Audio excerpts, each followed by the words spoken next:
আমি অসমীয়া ভাষাটো মৌলিক ভাষা হিচাপে সন্মান কৰাৰ লগে লগে নিজৰ যিটো জন্মগত মাতৃভাষা, এই মাতৃভাষাটোক আমি জীয়াই ৰাখিবৰ কাৰণে সদায় আপ্ৰাণ আমাৰ প্ৰচেষ্টা আমি অব্যাহত ৰাখিব লাগে। আজি মই মিচিং সাহিত্য সভাৰ সভাপতি হিচাপে মই অসমত বসবাস কৰা বা উত্তৰ পূৰ্বাঞ্চলত বসবাস কৰা যিমানবিলাক মিচিং জনগোষ্ঠীৰ ব্যক্তি আছে, প্ৰত্যেকটো ব্যক্তিকেই মই আহ্বান জনাওঁ, আপোনাৰ পৰিচয় প্ৰথমে আপোনাৰ ভাষাৰ পৰাহে পৰিচয়টো দাঙি ধৰিব পাৰে, চিনাকি দিব পাৰি। গতিকে মিচিং, আপুনি যদি মিচিং সন্তান হয়, মিচিং ভাষাটো প্ৰথমেই আপুনি জানিব লাগিব, এইটো বাধ্যতামূলক। আপোনাক ফৰ্চ কৰিব নালাগে কোনো, আপুনি বাধ্যতামূলকভাৱেই সেইটো জানিব লাগে। নেক্সটটো হ'ল মিচিং ভাষাৰ উত্তৰণৰ কাৰণে এটা ভাষাৰ যদি উত্তৰণ ঘটে, সেই জাতিটোৰ উত্তৰণটো ঐচ্যভাম্বী হয়।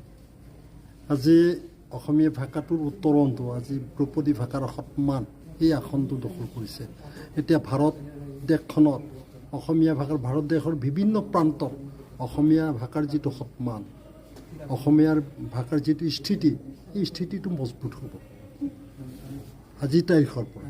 ঠিক তেনেকৈ আমি মিচিং জনগোষ্ঠী হিচাপে, মিচিং সন্তান হিচাপে মিচিং ভাষাটোক জীয়াই ৰাখিবলৈ হ'লে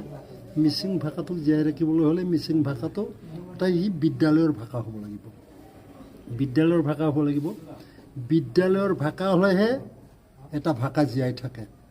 নহ'লে কথিত ৰূপত যদি ভাষাটো আপুনি বান্ধি জীয়াই ৰাখিব বিচাৰে, কথিত ৰূপত জীয়াই ৰাখিব বিচাৰিলে সময়ৰ পৰিৱৰ্তনৰ লগে লগে আপোনাৰ ভাষাটো এই বিলুপ্তি ঘটে। যাৰ কাৰণে মই মিচিং সাহিত্য সভাৰ সভাপতি হিচাপে অসম চৰকাৰক বিনম্ৰ অনুৰোধ, আমি মিচিং সাহিত্য সভাৰ তৰফৰ পৰা যি ধৰণৰ অসম চৰকাৰৰ লগত আমাৰ বন্দোবস্তৰ মতে এগ্ৰিমেণ্ট হৈছে, সেই এগ্ৰিমেণ্ট মতে 24 চনতে ইমপ্লিমেণ্টেশ্যনৰ কথা আছিলে মাধ্যম হিচাপে। তাৰপিছতে আকৌ লাষ্ট আমি যেতিয়া 22 অক্টোবৰ তাৰিখে ফাইনেল এতিয়া আলোচনা কৰিলোঁ, 25ৰ পৰা ইমপ্লিমেণ্ট আৰম্ভ কৰি বুলি কৈছে। অসম চৰকাৰক আমি ধন্যবাদ জ্ঞাপন কৰিছোঁ। অসম চৰকাৰে 25ৰ পৰা ইমপ্লিমেণ্ট কৰিব। মিচিংসকলৰ 6টা জাতীয় সংগঠন আছে। প্ৰথমে মিচিং আগম কেবাৰ পৰা অসম চৰকাৰে বিচাৰিলে 200খন প্ৰাথমিক বিদ্যালয়, 200খন প্ৰাথমিক বিদ্যালয়ৰ লিষ্ট তালিকা আমি অসম চৰকাৰক দিছোঁ, মাননীয় শিক্ষামন্ত্ৰীক দিছোঁ। লগতে মিচিং অধ্যুষিত অঞ্চলত বা অসমৰ পশ্চিম অসমত বা এই বৰাক ভেলীত য'তেই যেনেকৈ মিচিং সন্তানে প্ৰাথমিক বিদ্যালয়ৰ শিক্ষকতা কৰিছে, গোটেই তালিকাবিলাক বিচাৰিছিলে। তালিকাবিলাক অসম চৰকাৰক দিছোঁ, মাননীয় শিক্ষামন্ত্ৰীক দিছোঁ। তাৰ পৰা তেখেতে শিক্ষকবিলাকক নিযুক্তি প্ৰক্ৰিয়া আৰম্ভ কৰিব।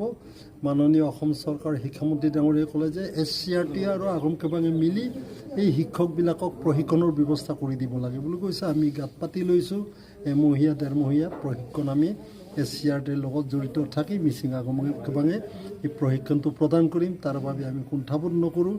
মাত্ৰ অসম চৰকাৰে যদি দিন তাৰিখটো ফিক্স কৰে, নিৰ্ধাৰণ কৰে, আমি এই কোচিংটো কৰি দিবৰ কাৰণে আমি সাজু হৈ আছোঁ।